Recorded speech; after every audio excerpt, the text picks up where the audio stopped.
अनंत प्यारे की जय श्री सतगुरु महाराज की जय।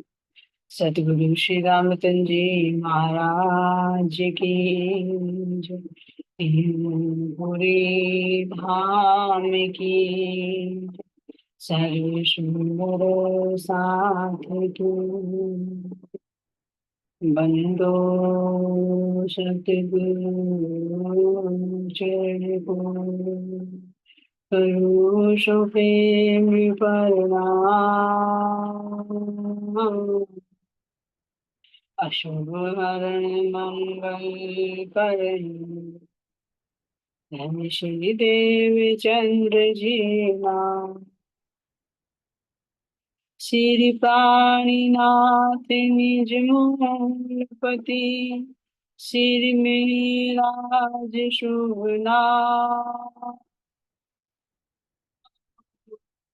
तेज कुंवरी श्यामा युगल को पल पल करूं प्रणाम। जी को पल पल करूं प्रणाम। श्री प्राणीनाथ तुम सत्य हो तुमसे चलत जा मैं अधीर करनी नहीं बागृह की लाज बागृह की लाज। बोले श्री प्राणा प्यारे की आम के प्राणाधार प्यारे सुंदर साथ जी आप सबके धाम हृदय में विराजित प्राण प्रियतम प्राण वल्लभ के मेरे चरणों में कोटान कोट प्रणाम।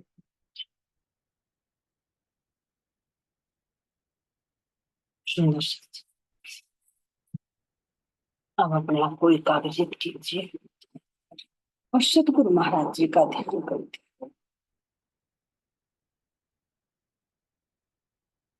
सतगुरु श्री रामचंद्र महाराज जी उनके नूरी चरण कमलों में प्रणाम करते हुए और जिस रूप के अंदर आकर मेरे धनी ने मेरा हाथ थामा मैं चंपा बाई के चरणों में कोटि कोटि प्रेम प्रणाम करते हुए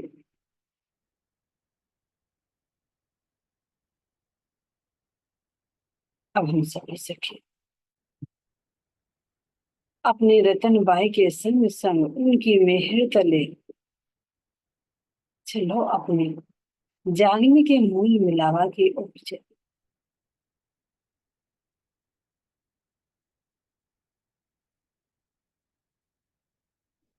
इस ब्रह्म चबूतरे को देखिए कितना धन्य है कितना पवित्र है ये जहां पर मेरे धाम के दुल्हा ने आकर हमारे अपने घर के वो प्रेम लीला का अमृत बरसाया और आज भी बरस रहा।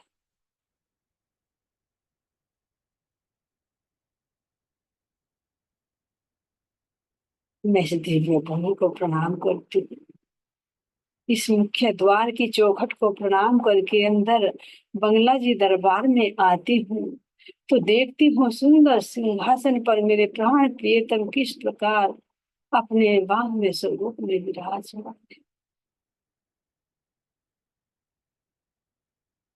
मेरे धाम के बुढ़ा आपके चरणों में साष्टांग प्रणाम। भले ही आज आप स्थूल से नहीं लेकिन सूक्ष्म रूप से आज भी आप विराजमान है। बस हमारे अंदर पात्रता चाहिए के दर्शन की। लेकिन फिर भी मेरे धाम के दुल्हा मैं कुपात्र हूँ लेकिन आप तो वर्तमान में ना मौजूद हो।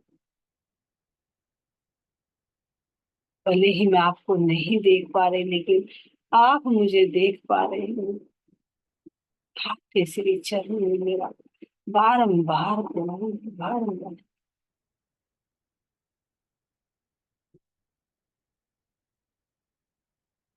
इस पर चौखट को प्रणाम करते श्री गुम्मट जी दरबार, जिसकी चरण रज को देवी देवता भी लालायित थे। मेरे धाम के दुल्हा ने कैसे सुंदर 8 बुर्जों से घेर कर ये अपना मोह मिलावा बनाया। ये सुंदर 8 बुर्जों की शोभा को देखते ही अपने आश भाई लाल दास जी के चरणों में प्रणाम करते हुए अपनी शाकुंतल सखी राजा छत्रसाल जी के चरणों में प्रणाम करते हुए और मुख्य द्वार से अंदर प्रवेश करके देखती हूँ तो सुंदर 12 से झिलमिलाते हुए सिंहासन पर कैसे मेरे धाम के दूल्हा वाम में सर्वोत्त में विराजमान। हे मेरे धाम, मेरे प्राणों के प्रियतम, आपके श्री चरणों में मेरा सर्वस्व है। बस देर है तो आपके अंगीकार की आप स्वीकार कीजिए, और यदि समर्पण में भी कमी है आप इसको भी पूरा करें।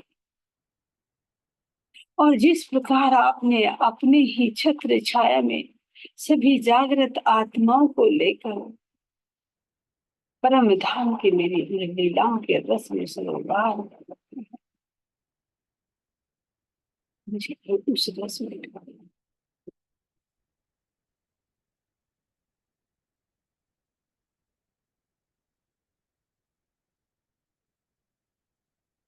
हे मेरे प्राणों के प्रियतम, हे मेरी इंद्रावती सखी, हे मेरी सुंदर बाई सखी, अपनी मेहर अपनी कृपया तले लेकर अब हम सब लोगों को आप के बच्चे,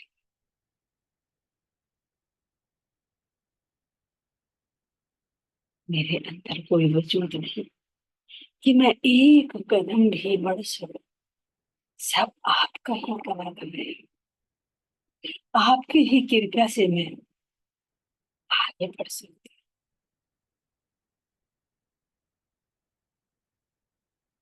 अब मेरे धाम के स्वामी इंद्रावती जी के हृदय में बैठकर हम दोनों को अब इस हर मंडल से परे लेकर चले।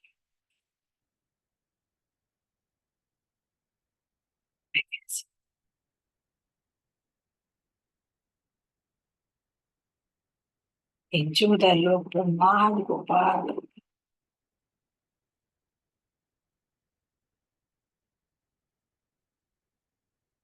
अष्टावरण का ये घेरा जिसमें हर कोई उलझा हुआ है, मेरे सतगुरु महाराज जी कितनी सरलता से पार करा रहे।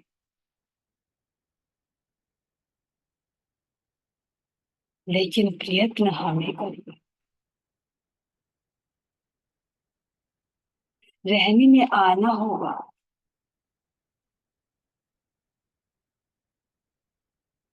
क्या मैं 5 तत्व और 3 गुणों से ऊपर उठ सकी? मेरे धाम के दुल्हा मुझे दिखा रहे, मेरे सतगुरु मुझे दिखा रहे हैं, लेकर चल रहे हैं और पूछ भी रहे हैं कि देख तू अपनी चल रही, देख तू अपनी रह रही।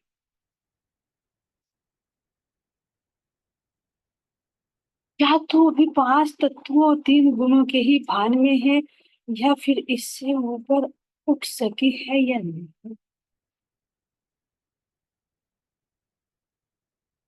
यदि उठ सकी है तो चल।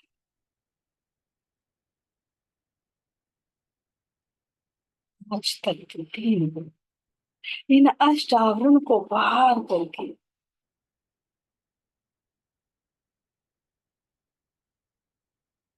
गायत्री ज्योति स्वरूप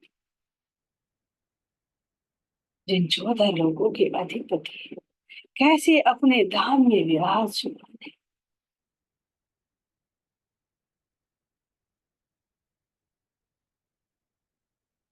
इन वेदों के अंदर जो सार है वो एक मेरे धाम के अंदर ही है। यदि मैंने उस परमात्मा को पा लिया, उसकी पहचान कर ली सतगुरु की कृपा से, तो मानो मैंने इस गायत्री को भी पार कर लिया, अपनी चेतना को पहचान लिया, तो मैं ज्योति स्वरूप से पार हो रही हूँ कि मैं ये नहीं हूँ।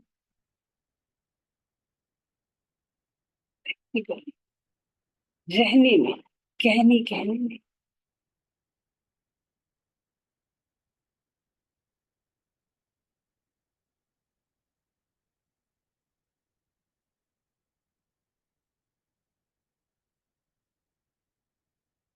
इससे ऊपर देखिए, मैं तत्व, जिस मैं तत्व से सारी सृष्टि का संचालन होता है, यदि मैं विदेह भाव में हूँ तो मैं अभी मोह के वशीभूत हूँ। लेकिन मेरी इंद्रावती सखी की भांति क्या कह रहे कि मोह आज से देव पाए, अब छल पल मोहे का करे, मोह आज से देव पाए। यानी इस मोह को मैंने पहचान लिया, और पहचान कर यदि मैं इसके पार हो रही हूँ, तो वास्तव में असल में पार। मेरे सतगुरु, मेरे प्रियतम तो मुझे लेकर जा रहे हैं, दिखा रहे हैं।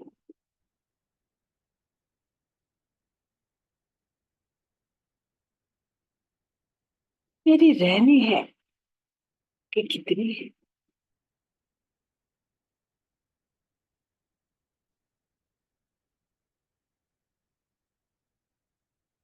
सात शून्य, सात स्वर, और फिर महाविष्णु। क्या मैं इन्हीं को ही परमात्मा समझकर बैठी हूँ,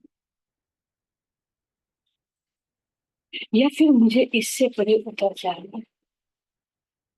क्या मैं इनको पहचान सकी हूँ कि उन्हीं का ही अंश मेरे अंदर ये चेतना के रूप में है, जिससे शरीर चलायमान है? तो क्या मैं इसी को ही मैं मान रही हूँ, या इसको भी मैं देख रही हूँ?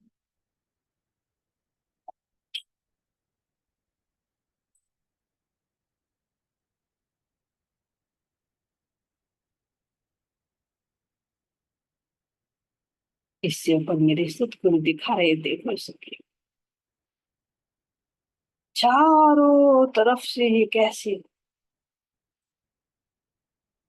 मोह के आवरण से घिरा हुआ है, जिसको मोह तत्व, महाशून्य, परम आकाश कहकर वर्णन करते हैं।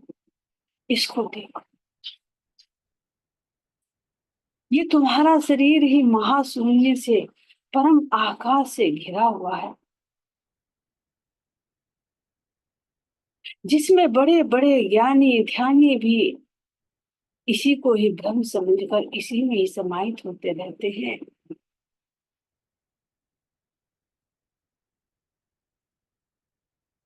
लेकिन मेरे धाम के दूल्हा, मेरे प्राणों के प्रियतम तो मुझे इस महाशून्य से पार का दिखा रहे। देखो इस पार के पार क्या है।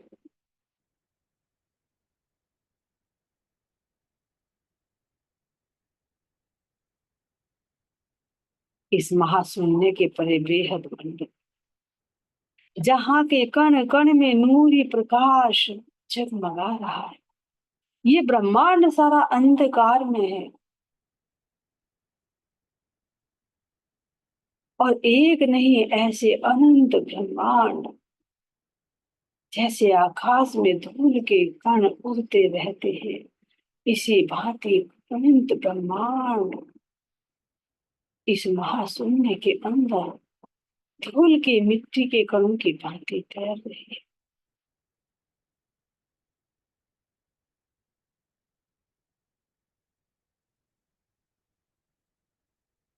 जिनमें अनंत जीव है, अनंत देवी देवता, अनंत ब्रह्मा विष्णु है। लेकिन इन सब का मूल ये अक्षर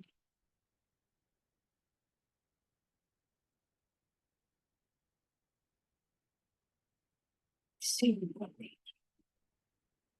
बेहद के द्वार पर कैसे एक हीरे का महल जो ज्योति स्वरूप और गायत्री का धाम,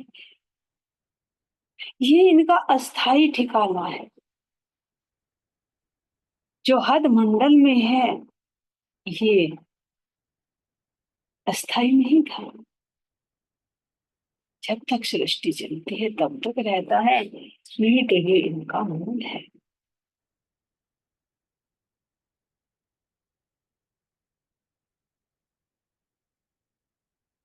कितना अंतर है हद और बेहद में, देखिए मेरे सतगुरु मुझे दिखा रहे हैं। ये काल माया का ब्रह्मांड और ये योग माया का ब्रह्मांड। इस काल माया के ब्रह्मांड में सारी प्रकृति जड़ है, केवल नारायण की ऊर्जा से चलायमान है। और योग माया की पूरी प्रकृति चेतन में है।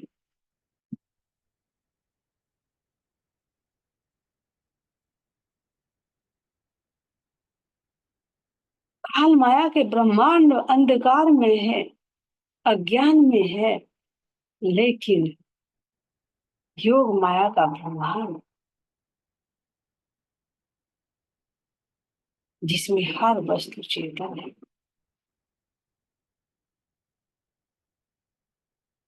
नूरमयी है, सती सत और चिद और आनंद से युक्त है। लेकिन ये काल माया का ब्रह्मांड तो असत है, जड़ है, दुख रूप है, जिसको तुम मूल मिलाए बैठे हुए देख रही हो।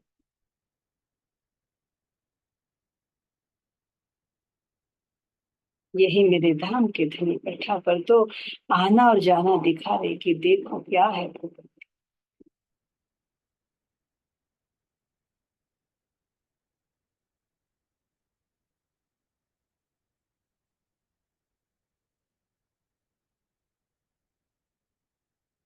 इसी भांति काल निरंजन को देखिए, जो मोह तत्व का मूल है, जो पूरे ब्रह्मांडों का आधिपत्य करता है कि मुझे कितने ब्रह्मांड कितने दिन तक चलायमान रखना है और कितने दिन बाद इसको लय कर देना है। हर एक का कार्य। इसी तरह से सात शून्य और सात स्वरों को देखिए जो प्रकृति के अंदर आते हैं, तो प्रकृति के अंदर ये कहाँ से रंग भरे गए हैं। इन सब का नाम है। ऊपर तो नित्य वैकुंठ कितना शोभायमान हो रहा है। जिस नित्य वैकुंठ में चार तरह की मुक्तियां, जिनको जीव पाकर कैसे आत्म रूप होकर हमेशा आनंद का वो करते, सुख दुख नहीं, यहाँ पर भी सच्चिद और आनंद की लीला है, लेकिन अल्प मात्र।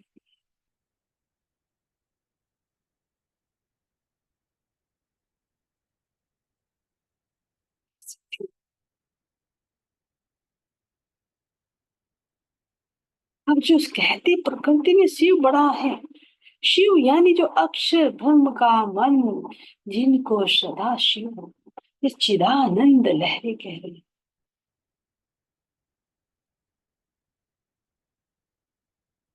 इस चिद और आनंद की लहर जो अक्षर ब्रह्म के मन पर पड़ रही है, तो यही पंचमुखी शिव बनते हैं, जो इस प्रकृति का मूल है।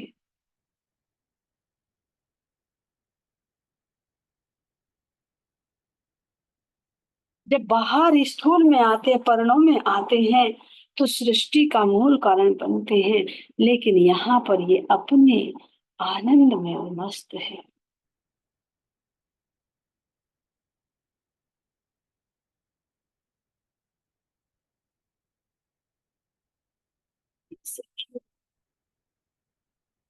देखो तो सही, तुम्हारे द्वारा की गई लीला कितनी मनोहर है।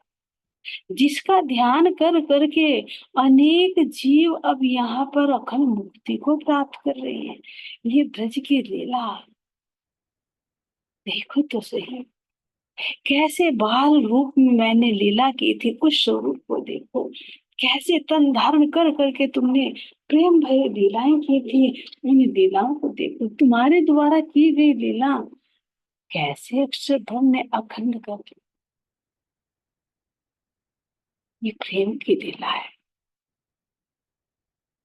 आनंद की लीला है। जो मैंने और तुमने इस काल माया के ब्रह्मांड में की थी, वो ही लीला आज यहाँ पर नित्य निरंतर चल रही। और जो योग माया में हमने रास लीला की, जिसके माध्यम से अक्षर भगवान ने हमारी अंतरंग लीला का अनुभव किया, वो लीला भी यही अखंड है। कितने आनंदमय प्रेममयी लीलाएं हैं ये। इतनी दिव्य ये लीलाएं कि स्वयं अक्षर भगवान ने अपने चित्त में अखंड कर ली। और फिर इस काल माया के तो बड़े बड़े ऋषि मुनि, क्या नारायण तक भी इस तक नहीं पहुंच पाते, वे भी इसके प्रतिबिंब को ही पकड़ कर रह जाते हैं। कैसी प्रेममय लीलाएं। इन लीलाओं में कोई स्वार्थ नहीं, कोई द्वेष नहीं, कोई कामना नहीं, बस मेरा और तुम्हारा प्रेम है। प्रेम की लीलाएं हैं, प्रेम का विलास है, जो काल माया में नहीं हो सकती थी। इसीलिए तो योग माया का ब्रह्मांड चूर्ण है। और तुम्हें भी नए नूरी तन देकर लीला की। और जो तन दे वो आज भी यहाँ अखंड है। कैसे नूरी दिव्य वस्त्र और आभूषण, जिनसे सुसज्जित होकर तुम हमेशा इस आनंद की लीला में रमो। पहले की गई लीला को अब तुम खुद देख रहे हो।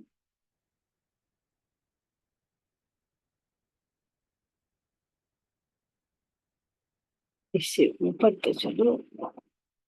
देखिए, जिन जीवों को मैंने प्रेम का संकेत मोहम्मद साहब के माध्यम से दिया, और जिन्होंने उस इश्क की राह को अपनाया, वो भी कैसे इस बहिश्त में अखंड है।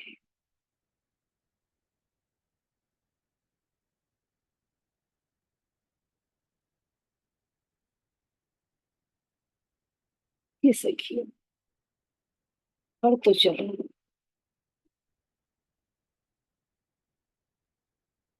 केवल धाम क्या ब्रह्मांड बिल्कुल मेरे परम धाम जैसा ही है। ये भ्रमित मत होना कि ये हमारा धाम है, नहीं। ये तो अक्षर ब्रह्म मेरे उस लीला का जो रस पान करता रहता है, उसका आभास है, उसकी बुद्धि।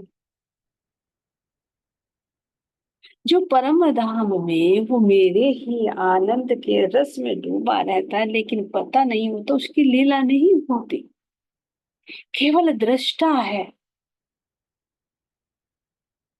इसी भांति फिर वो उस लीला का जो अनुकरण करता है, वो इसके केवल भ्रम के अंतर वो उसमें प्रतिबिंब पड़ता है।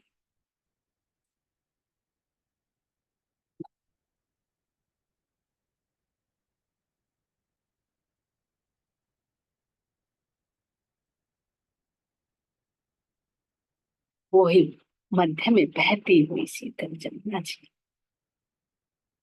जमुना जी के दोनों ओर वो ही सात सात वन, उन सात वनों में वो ही चहचहाते हुए नूरी पशु पक्षी। वही सब लिंग ब्रह्म का धाम है। तो उसी जमुना से पार केवल ब्रह्म का धाम। वो ही भौम भर ऊंचे चबूतरे पर, जिसकी नौ भौम 10वीं आकाश,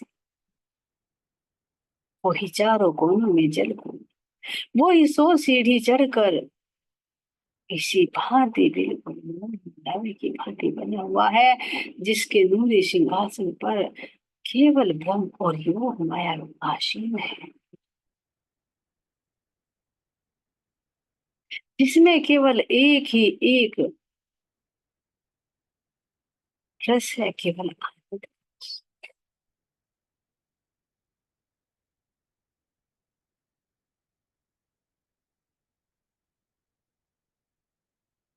इसमें केवल कोई स्थूल सूक्ष्म नहीं है केवल, लेकिन अलग अलग 9 खंडों में 9 रसों की अनुभूति है।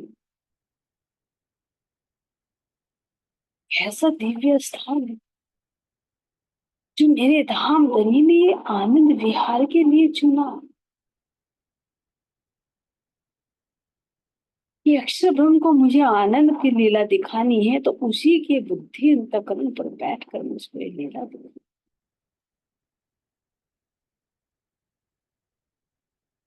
इससे ऊपर तो सत स्वरूप का धाम देखिए, जहां पर सुंदर दो वही, जो अक्षर ब्रह्म की ईश्वर सृष्टि और तुम्हारे जीवों के लिए तैयार है। और यहाँ की शक्ति भी देखिए, असराफिल और जब्राइल किस तरह से विराजमान है, जिनको मैंने तुम्हारे रघुपा के लिए भेजा संसार।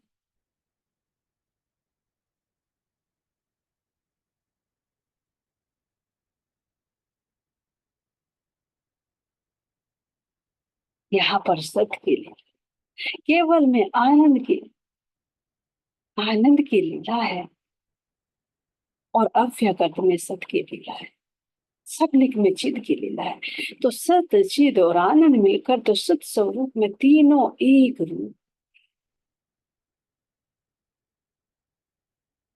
सचिदानंद में है।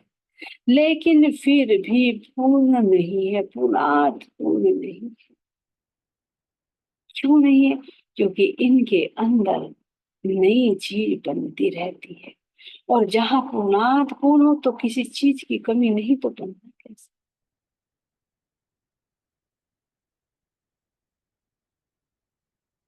इस बेहद मंडल से परे ही मेरा अपना अखंड निज धाम है।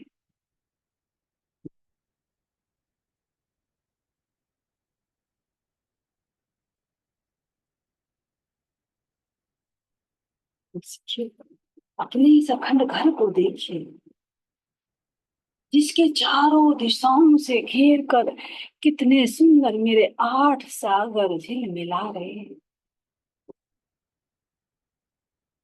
8 सागर और 8 झील।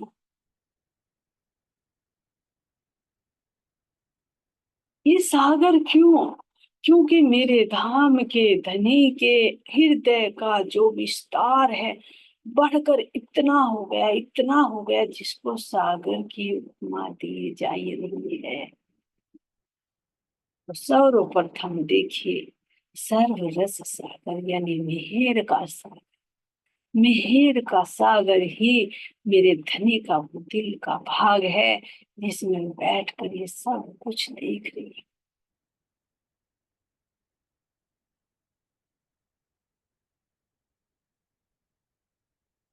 मेहर का दरिया दिल में लिया, तब लोगों के दिल में खेल देखने का विचार पूछा। तभी धनी के दिल में आया, मैं अपनी रूहों को ही दिखाऊं, जो इतनी चीजों से हम अनभिज्ञ थे और आनंद में डूबे हुए थे। आज मेरे धाम के दुल्हा इस अपने मेहर में ही तो लेकर ये सब दिखा रही, और मेहर में ही आप मुझे अंदर कर दे के देखो अपने दिव्य प्रभु। इन 8 सागर 8 जिन्हें को तो देखो। हे सखी, कैसे तुम अलग अलग रंगों में कैसे मदमस्त रहती थी। उन लीलाओं को याद, अपनी उन चार हार हवेलियों को याद करो, जिनमें विशाल विशाल बहती हुई नदियां, बड़े बड़े वृक्ष, उन वृक्षों में बनी हुई महल मंदिर हवेलियां कैसे झिलमिलाते रहते हैं। यहाँ का जल काल माया जैसा जल नहीं, यहाँ के वृक्ष काल माया जैसे वृक्ष नहीं। जब योग माया में ही चेतन प्रकृति है, तो यहाँ की प्रकृति भी चेतन ही है। हर वस्तु सत्य है, हर वस्तु चेतन है, और हर एक में आनंद स्वरूप भाव है।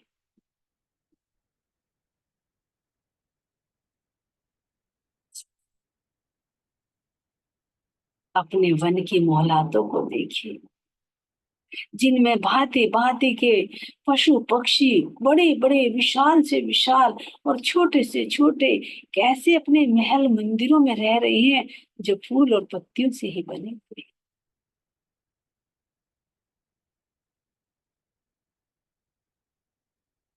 मानिक पहाड़ की लालिमा को देखिए, जब ये मानिक पहाड़ अपनी लालिमा को फैला रहा है, तो लग रहा है कि पूरे परम धाम के अंदर वो लाल ही लाल रंग छाया हुआ है,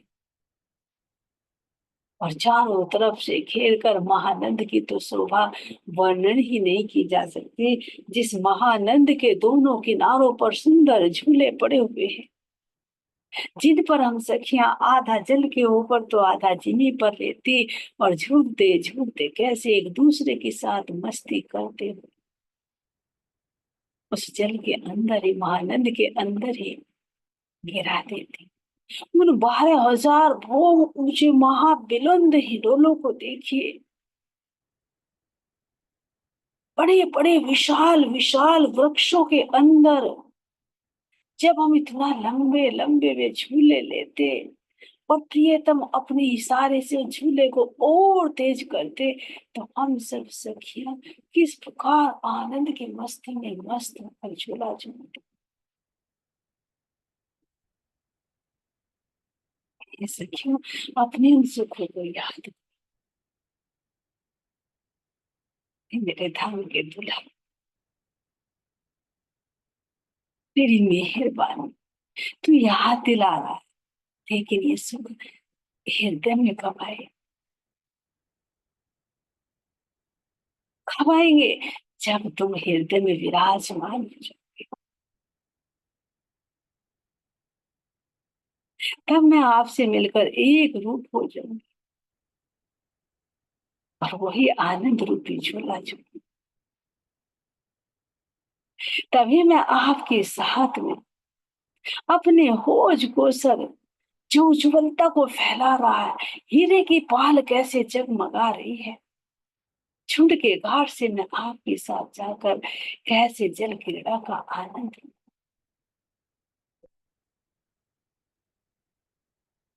कैसे अपनी चतुर्दशी की रात्रि को अपने होज गोसर की चांदनी पर नृत्य करके मैं आपको रिझाऊं।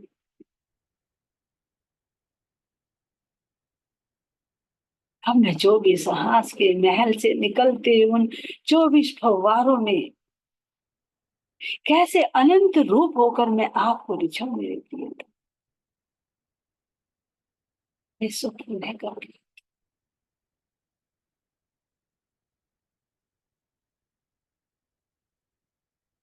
वो कुंज निकुंज में लुकी छिपी खेलना, वो जमुना जी में झीलना, वो रेती में दौड़ लगाना, और कभी उड़कर अपने आज पहाड़ की आकाशीय महल की चांदनी पर चले जाए, वहीं से सीढ़ी दर सीढ़ी उतरते उतरते अपने रंग महल की चांदनी पर आकर अपने रंग महल के उन अनंत सुखों को प्राप्त कर।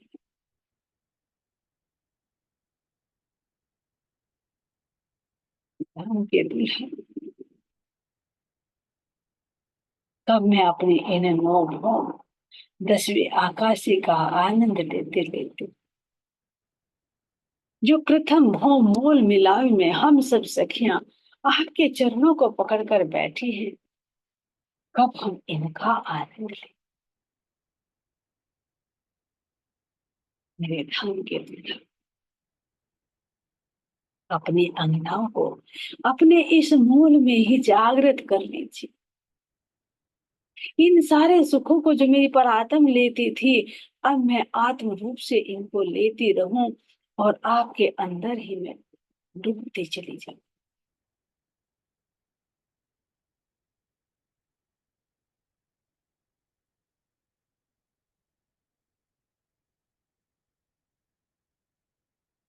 ये मेरे धाम के दूल्हा,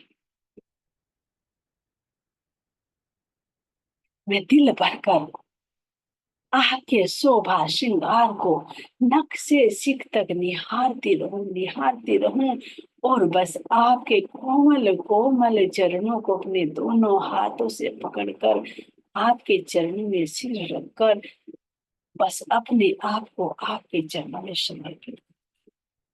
मेरे धाम के दूल्हा, हम लोगों को जागृत कर,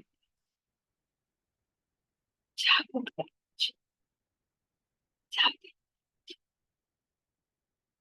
यही आपके चरणों में हमारी बारंबार अर्जी है।